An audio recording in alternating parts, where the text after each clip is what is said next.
Assalamualaikum warahmatullahi wabarakatuh. Dan juga salam sejahtera diucapkan kepada anda semua. Sebelum kita teruskan dengan cerita kita, saya ingin mengucapkan terima kasih kepada semua sahabat-sahabat yang banyak menyapot support channel ini, radio ini. Okey, semoga Allah mempermudahkan urusan kita semua. Dan insyaAllah doakan semoga saya sihat dan dipermudahkan urusan kerana beratus-ratus lagi kisah yang perlu saya bacakan kepada anda semua. Baiklah, kita tak nak mengocek terlalu panjang. Kita akan teruskan dengan episod seterusnya. Episod yang ke-48. Kepala melayang di pokok asam. Sejak mendapat bulu betis dari lembaga tinggi yang dipercayai sebagai hantu tinggi itu, Latik Baran semakin cepat naik panas baran kalau tersinggung. Dia tidak peduli siapa sahaja yang diserbunya. Tetapi orang-orang kampung tidak layan sangat sekiranya si Latik Baran itu tiba-tiba naik berang. Dia akan mati akal kalau orang tidak mahu menentangnya. Cuma sekalilah si Bakri pekak mengunus parang di hadapannya pasal permatang sawah kena roboh. Apabila permatang sawah dirobohkan, air masuk ke kelopak sawah Bakri pekak sampai anak benihnya habis diacupi air. Bakri pekak menuduh Latik Baran yang merobohkan permatang disebabkan sawah mereka bersempadan. Tetapi Latik Baran menafikan. Pada mulanya, Latik Baran tidaklah tiba-tiba sahaja memberang. Dia bercakap perlahan sahaja, mengatakan bukan dia yang membukakan pengempang di permatang sawah. Bakri pekak tidak peduli akan jawapan Latik Baran itu. Cepat-cepat dia menghunus parang mahu menggertak Latik Baran. Orang-orang kampung yang sama ke sawah segera datang mahu meleraikan. Mereka datang menyabarkan Bakri pekak yang sudah mula naik berang. Tiba-tiba saja orang-orang yang ada di situ melihat parang dari tangan Bakri pekak terpelanting. Dia kemudian berlari keliling sawah memekik-mekik meminta pertolongan. Padahal Latik Baran tercegat saja berdiri di atas permatang. Tidak lama kemudian, Bakri pekak jatuh di pinggir sawah. Terpaksa pula panggil Dukun Amit untuk memulihkannya. Dukun Amit terpaksa mengebas dengan kain hitam. Barulah Bakri pekak dapat dipulihkan. Itu pun dia kelihatan masih dalam ketakutan. Setelah dipulih yang betul-betul pulih, barulah Bakri pekak menceritakan mengapa dia pingsan ketika mengunus parang di hadapan Latik Baran. Aku nampak Latik Baran bukan main besar. Dia berdiri, kepala dia tu sampai dekat awan. Beritahu Bakri pekak seram sejuk mengenangkan peristiwa tersebut. Sejak itu orang tahu Latik Baran tidak boleh dicabar. Cerita mengenai pokok kelapa tumbang semasa dia menjemput Tok Uda Badin sudah pun diketahui oleh orang-orang kampung. Pokok kelapa itu tumbang akibat disepak oleh Latik Baran. Memang sudah sah bahawa Latik Baran sudah berhampir, yakni mendapat pertolongan dari lembaga tinggi yang memberikan dia bulu betis itu. Tiba-tiba satu kampung menjadi gempar bila Latik Baran jatuh sakit tidak sedarkan diri. Seluruh badannya berpeluh. Hingga 1 minggu dia terlentang di tengah rumah. Masih juga tidak pulih. Dukun Amit yang dipanggil mengubati Latik Baran juga semacam hilang akal kerana segala usahanya tidak berjaya memulihkan Latik Baran. Kena berubat air tawar ni, beritahu Dukun Amit pada Mirah, isteri Latik Baran. Mirah tahu apabila Dukun Amit sudah menggunakan air tawar, bermakna penyakit Latik Baran terlalulah teruk. Bukan senang Dukun Amit mahu menggunakan air tawar, iaitu menyediakan 7 geluk air dengan 7 jenis bunga. Hanya penyakit yang tenat sahaja memerlukan Dukun Amit berubat air tawar ini. Pantang larang juga mesti dijaga supaya tidak cabuh. Orang yang berdiri di tanah tidak dibenarkan melaung memanggil orang di atas rumah, sementara orang di atas rumah pula dilarang sekali menyahut sebarang panggilan dari halaman rumah. Orang yang mencari 7 jenis bunga itu juga tidak dibenarkan bercakap sepatah pun, sekalipun ditegur oleh jiran-jiran. Demikianlah pantangnya bila sudah sampai kepada peringkat berubat air tawar. Di hadapan tangga rumah juga akan digantungkan daun niur 7 helai sebagai tanda di rumah itu sedang berubat air tawar. Sebab itulah apabila Dukun Amit memberitahu dia bahawa si Latik Baran akan dikenakan berubat air tawar, Mirah sudah semakin resah. Dia tahu penyakit Latik Baran semakin tenat. Biasanya siapa sudah sampai pada peringkat berubat air tawar ini, peluang untuk sembuh adalah tipis. Ini menyebabkan air tawar Mirah. Maafkan saya, air tawar Mirah pula Ini menyebabkan air mata Mirah cepat tergenang di pelupuk mata.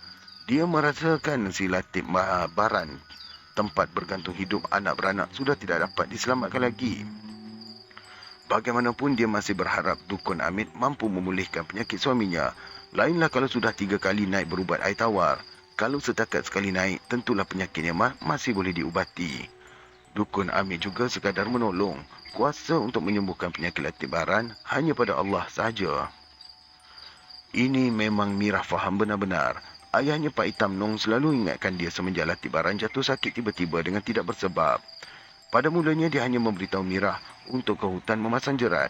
Tetapi tidak lama kemudian, Sarip Juling menemui dia terbaring di bawah pokok asam putat menuju ke kubur.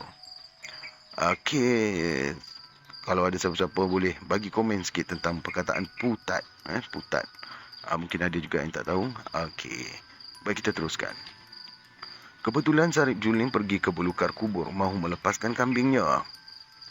Cepat-cepat Sarip Juling memberitahu Pak Hitam Nong mengenai Latif Baran yang dijumpai terbaring tidak sedarkan diri itu. Hanya itu sahajalah puncanya yang diketahui oleh orang-orang kampung. Siap-siapkanlah perkakasnya untuk berubat air tawar, jelas Dukun Amit sebelum meninggalkan rumah Mirah. Semua permintaan Dukun Amit terpaksalah dipenuhi.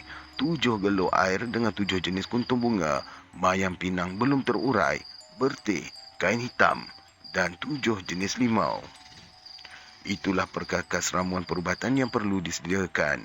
Mak Ibah sendiri menyediakan bersama suaminya Pak Hitam Nong. Mirah memang tidak boleh diharapkan lagi.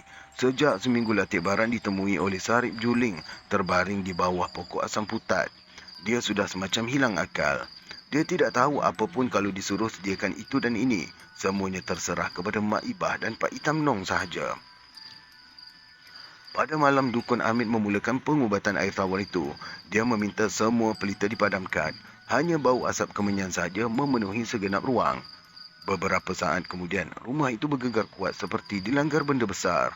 Setelah selesai Dukun Amit mengubati, pelita itu pun dipasang semula. Cuba suluh di kat bawah tu, apa ke bendanya tadi? Perintah Dukun Amit. Cuma Sarip Juling yang memberanikan hati mengambil pelita untuk turun ke tanah. Sampai di kaki tangga, Sarip Juling terpekik menyebabkan orang-orang yang ada di atas rumah menyerbu ke muka pintu. Ada apa, Rip? Tanya Pak Hitam Nong. Itu. Tu. Sahut Sarip Juling tergagap-gagap. Dia menunjuk ke arah tapak kaki. Tumitnya sahaja sebesar nyiru. Besarnya tapak kaki, katanya gementar. Hoi, ini kerja orang atas ni, ujar Dukun Amit perlahan. Dia juga kelihatan gementar bila memerhatikan tapak kaki yang berberkas di muka tangga. Tak terkejakan dia aku ni.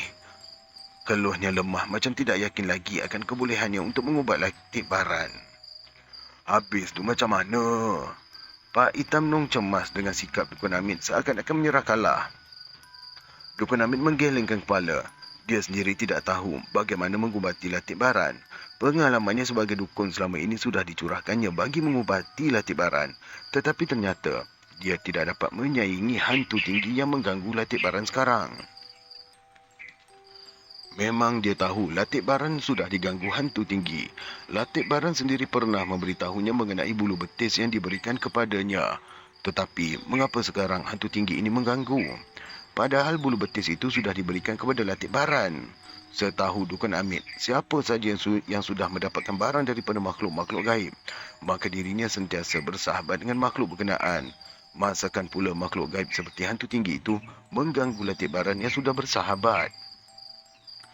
Boleh jadi juga Latif Baran tidak menjaga hati sahabatnya. Sepatutnya hati sahabatnya mesti dijaga. Kalau dia mahukan ayam panggang separuh masak, Latif Baran mesti sediakan. Dia mesti juga sediakan ancak untuk memberi makan sahabatnya. Dengan cara itulah, hubungan persahabatan mereka akan terjalin. Macam mana ni Dukun? Tanya Pak Hitam Nong lagi. Aku dah tak sanggup lagi ni, keluh Dukun Amit. Macam mana fikir awak, Kak Mun? Dia berpaling pada Bidan Mun yang tersandar pada dinding induk rumah. Kalau dah Amit tak sanggup, kenalah cari orang yang sanggup. Bidan Mun mengunyam-ngunyam pinang di mulutnya. Siapa agaknya kalau bukan dukun Amit ni sendiri? Pak Hitam Nong berpaling kepada Mak Bidan Mun. Cuba-cubalah Tok Uda Badin, kata Bidan Mun perlahan. Berubat ni bukan nak kira dukun besar, dukun kecil. Yang pentingnya ikut rasi, beritahunya mengingatkan. Betul lah kata Kak Mun tu, sahut dukun Amit. Dia sendiri tidak berkecil hati kalau Tok Uda Badin, guru agama di kampung itu, boleh mengubati Latik Baran. Tentulah Tok Uda Badin yang sudah belajar mengaji pondok sampai ke Sumatera itu mempunyai banyak pengalaman juga. Cubalah, panggilkan Tok Uda Badin. Jangan lengah lagi, ujarnya menggesa Pak Hitam Nong supaya segera memanggil Tok Uda Badin. Disebabkan dukun Amit tidak sanggup lagi mengubati si Latik Baran, maka dipanggillah Tok Uda Badin. Sarip Juling disuruh ke rumah Tok Uda Badin memanggil orang tua itu. Apabila Tok Uda Badin datang, dia pun diberitahu mengenai nasib yang menimpa Latik Baran.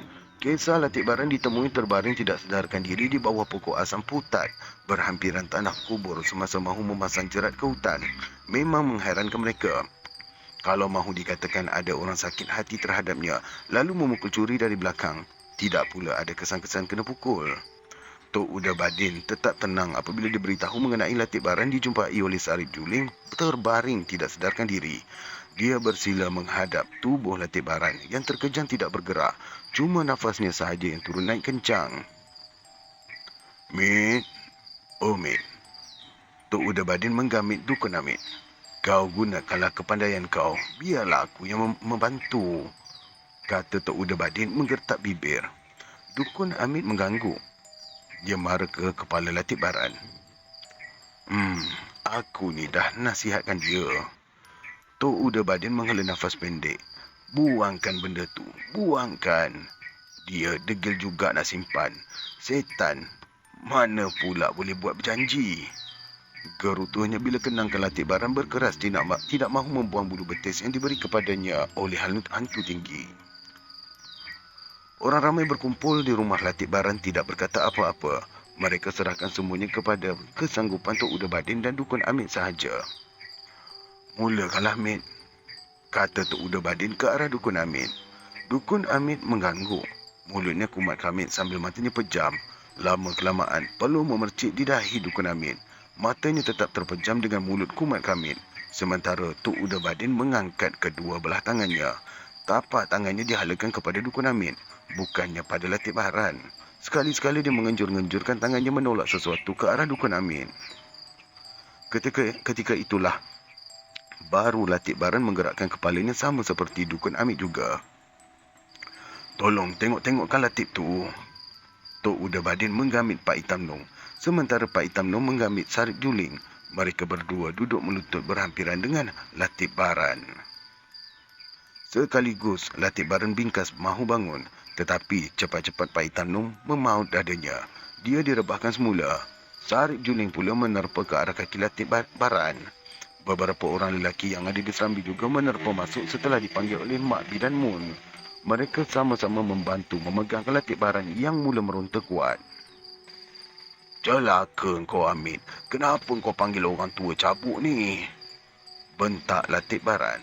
Suaranya garau jauh di kerongkong. Suara itu tidak sama dengan suara Latik Baran yang sebenarnya. Celaka kau Amit, gerutunya lagi. Dukun Amit tidak menyahut. Dia sudah semakin jauh ditolak oleh Tok Uda Badin menembusi kawasan gelap. Dia sampai di bawah pokok asam putat di pinggir tanah perkuburan. Tiba-tiba saja sebuah kepala sebesar ban ayam melayang-layang menerpa ke arahnya. Kepala itu tidak bertubuh. Matanya tersembul merah, pipinya berkedut-kedut, rambutnya mengerbang serta dahinya bertanduk. Celaka kau Amit, kenapa yang kau bawa orang tua cabuk tu? Herdik kepala melayang-layang itu. Dia berlegar-legar juga mahu menerkam ke arah dukun Amit. Tetapi setiap kali dia mahu menerkam, dirinya terpelanting ditolak oleh suatu kuasa yang tidak diketahui dari mana. Siapa? Sahut dukun Amit marah. Orang tua itulah. Mulutnya memuncung panjang menunjukkan ke arah Tok Uda Badin yang bersila duduk di awang-awangan. Kau takut dia ke? Herdik Dukun Amit macam menyindir. Kepala itu tidak menyahut, tetapi mukanya tetap marah kerana tidak dapat menghampiri Dukun Amit. Selama ni kau menyorok dari aku. Kenapa sekarang kau keluar? Soal Dukun Amit lagi. Celaka kau, celupa sangat mulut kau ni. Kepala melayang-layang itu menggertak bibir.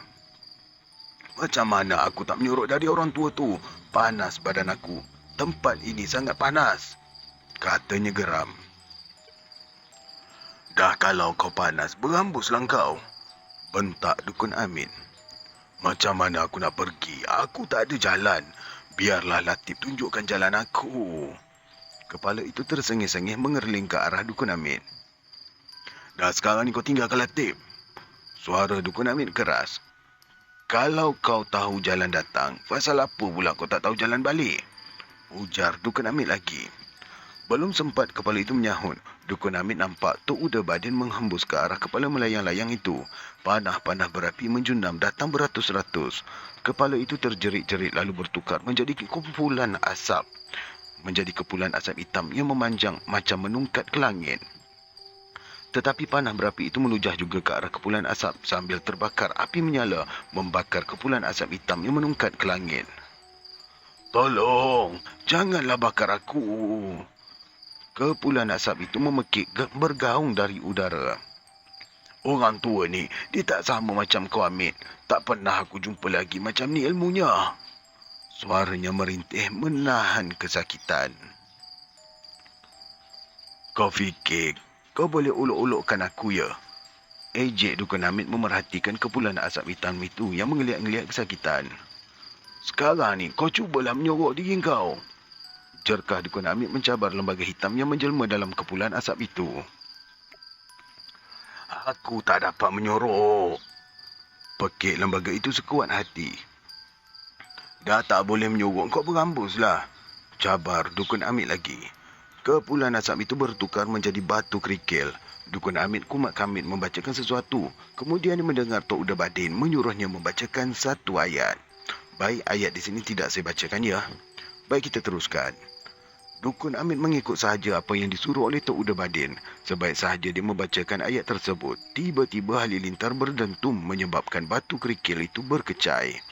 Sekali lagi, jerit lembaga hitam itu bergema melalui pekikan Latif Baran. Meronta-ronta dia menahan kesakitan, sekalipun yang dilihat orang-orang kampung Latif Baran yang meronta-ronta. Berani kau dengan Tok Uda Badin? Dukun Amit menyindir. Dengan orang tua ni, beranilah awak cakap besar, Amit.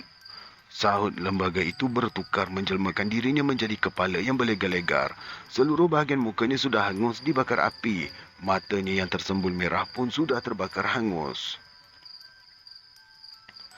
Kalau takut awak, belum undur kawan lagi, kata Dukun Amit meludah muka kepala yang berlegar-legar itu. Tak ada Tok Uda Badin pun kawan sanggup melawan awak. Ejeknya sengaja mahu menyakitkan hati lembaga tersebut. Habis, kenapa yang awak panggil orang tua ni? Awak ni takut pada Tok Uda kan? Kalau takut cakap. Dengan awak, kawan tak takut, Mit. Kalau macam tu seranglah. Orang tua tu kan ada. Awak orang gagah berani. Mengapa takut? Dukun Amit terus mengejek-ejek untuk menaikkan kemarahan hantu tinggi itu. Kepala melayang-layang di udara cuba menerkam ke arah Dukun Amit. Dengan pantas, Dukun Amit mengambil bertih lalu dilemparkan ke arah kepala berkenaan. Bertih itu menjadi bola-bola besi hingga menerjah sampai segenap bahagian kepala itu berdarah. Tetapi dia tetap bertahan dari serangan Dukun Amit. Dia tidak kelihatan merasa sakit pun dengan serangan tersebut. Bacakan ayat kursi, Amit. Dukun Amit terdengar suara Tok Uda Badin terngiang-ngiang di telinganya. Lantas dia membacakannya seperti diarahkan oleh Tok Uda Badin. Sebaik sahaja dia membacakan ayatul kursi, api menyala besar seperti kawah gunung berapi. Kepala melayang-layang itu tidak dapat mengelakkan diri dari api yang menyala. Bahan panas itu menyebabkan seluruh mukanya menjadi merah, kulitnya mengerekot, rambut mengerbangnya habis hangus. Cukup. Jangan baca lagi, Amit. Rintih kepala itu terawang-awang seperti periuk tergagang di atas tungku masak. Api terus menyala membakarnya, sedangkan dia tidak dapat melarikan diri dari api berkenaan. Kalau kau tak tahan, kau berambus dah sekarang. Perintah Dukun Hamid. Kawan tak tahu jalan. Kenapa datang kau tahu jalan pula? Latif yang bawa. Kau jangan bohonglah. Memang Latif yang bawa aku. Kalau kau tak tahu, kalau kau tak tahu jalan, kau tahanlah lagi, kau tahan. Kata Dukun Hamid membacakan lagi ayatul kursi. Terjerit-jerit kepala terawang-awang itu bila api semakin menyala hingga dia tenggelam di dalamnya. Seluruh mukanya habis hangus dijilat api menyala. Dia terketar-ketar menahan kesakitan. Ketika ini orang-orang yang menyaksikan Latif Baran nampak muka Latif Baran semakin banyak memercik peluh. Dia menggelepar ke kiri dan ke kanan bagaikan terseksa menahan kesakitan. Tok Uda Badin pula membongkok sedikit merapatkan mulutnya ke telinga Latif Baran. Dia terus azan pada bahagian telinga kanan Latif Baran. Setiap kalimat azan berkumandang. Latif Baran semakin menggeliat kesakitan. Dukun Hamid nampak yang menggeliat itu bukan Latif Baran, tetapi kepala yang terapung-apung tidak bertubuh di bawah pokok asam putat. Azan yang dikumandangkan oleh Tok Uda Badin benar-benar menyeksakan kepala berkenaan. Kemana saja dia cuba melarikan diri, gema azan itu tetap memukulnya bertalu-talu. Ampun Tok Uda, ampun. Rintih kepala itu terketar-ketar menahan seksa. Aku tak ampunkan kau. Aku mahu kau tinggalkan Latif. Jerkah Tok Uda Badin keras. Dukun Hamid semakin berani kerana Tok Uda Badin sendiri menentang lembaga tersebut. Aku tak tahu jalan balik. Sahut lembaga itu merayu-rayu. Macam inilah, aku tak peduli pun sama ada kau tahu jalan ataupun tak tahu jalan balik. Kata Tok Uda Badin lebih keras. Aku tak mahu layan setan. Kalau kau tahan, kau tunggulah ayat-ayat Allah ni. Ujarnya sambil mulutnya kumat kamit. Lembaga itu terjerit-jerit kesakitan. Tetapi Tok Uda Badin tidak menghiraukannya. Dia terus membaca kalimat-kalimat dari ayat Al-Quran. Seluruh kawasan tempat lembaga itu bertahan bergegar kuat. Api membakar dari tiap penjuru. Kepala itu tenggelam dalam nyalaan api seperti kawah gunung berapi. Tolonglah, tolong tak Uda. Rintih kepala yang terperangkap dalam api marak menyala. Namun Tok Uda Badin tidak menyahut. Dia terus membaca kalimat-kalimat Allah. Dia tidak melayan langsung kata-kata kepala seperti yang dilakukan oleh Dukun Hamid. Aku ni takkan terberdaya oleh tipu daya syaitan. Jerkahnya setiap kali kepala yang terbakar itu merintih meminta pertolongan. Akhirnya kepala itu mengaku akan pergi dari situ. Dia tidak sanggup lagi menghadapi seksaan yang demikian dahsyat. Aku pergi ni Tok Uda, aku pergi. Cukuplah, henti-hentikanlah baca ayat tu. Aku dah tak tahan lagi ni. Katanya tergetar-getar. Dah, kalau nak pergi, kau pergi je lah. Sahut Tok Uda Badin tidak menghiraukan rintihan tersebut. Dukun Hamid dapat belajar dari cara Tok Uda Badin menghadapi hantu tinggi yang menjelma sebagai kepala sebesar ban ayam itu. Tok Uda Badin terus menyerang dengan tidak mempedulikan apa sahaja rintihan lawannya. Kalau dilayan, sudah tentulah lawannya dapat mengelakkan dari terus diserang. Lawannya akan mencari helah, tidak mahu berundur. Inilah tipu daya syaitan yang tidak dapat memerangkap Tok Uda Badin. Latif dia tak patut. Ujar kepala itu lagi merintih-rintih. Aku dah bagi dia pelindung tapi tak dijaganya. Aku minta balik, dia tak bagi. Sebab itulah aku marah. Dia menjelaskan dengan harapan dapat menarik perhatian Tok Uda Badin. Tetapi Tok Uda Badin tidak menyahut. Mulutnya terus kumat kamit membacakan kalimat-kalimat dari Quran. Api terus marak menyala seperti kawah gunung berapi. Kepala itu tidak dapat melarikan diri dari disambar oleh api dari segenap penjuru. Sebahagian kepala itu sudah menjadi bara merah. Sedikit demi sedikit debu gugur tidak bertahan. Debu itu dihembus oleh Tok Uda Badin hingga hilang di udara. Dukun Hamid pula mengibas-ngibas debu yang bertebangan itu dengan belakang tangannya.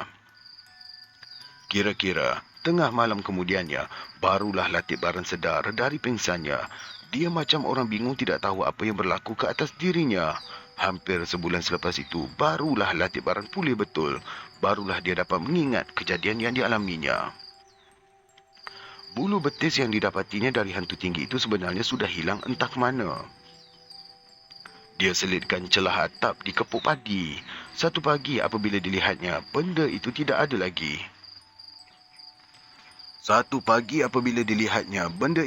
lagi. Rupa-rupanya benda itu sudah diambil oleh anaknya Din yang lahir bersama kelonsong dulu. Dia telah membakar benda itu yang disangkanya ijuk enau. Pada mulanya Latik Baran menyangka tidak ada apa-apa masalah lah apabila bulu betis itu hilang. Hinggalah dia diterkam oleh kepala tidak bertubuh sebesar banak ayam di bawah pokok asam putat di pinggir kubur. Jangan sekutukan Allah dengan yang lain. Hanya dia yang disembah dan kepadanya jugalah meminta pertolongan. Tok Uda Badin mengingatkan dia. Cerita mengenai Latik Baran ini diceritakan juga oleh nenek saya. Walaupun kisahnya sudah berlalu terlalu lama dan Latik Baran itu pun sudah lama meninggal dunia, tetapi banyak manfaat yang dapat saya fikirkan. Makhluk-makhluk gaib ini memang sukar kita lihat dengan panca indera biasa. Saya sendiri tidak mahu bertemu dengan makhluk-makhluk gaib dari syaitan ini, tetapi insya-Allah saya tidak akan berundur kalau sudah terpaksa menentangnya. Segala apa yang diturunkan oleh Tok Uda Badin pada anak cucunya, saya kira cukup untuk dipergunakan menentang syaitan selagi berpegang kepada La ilaha illallah.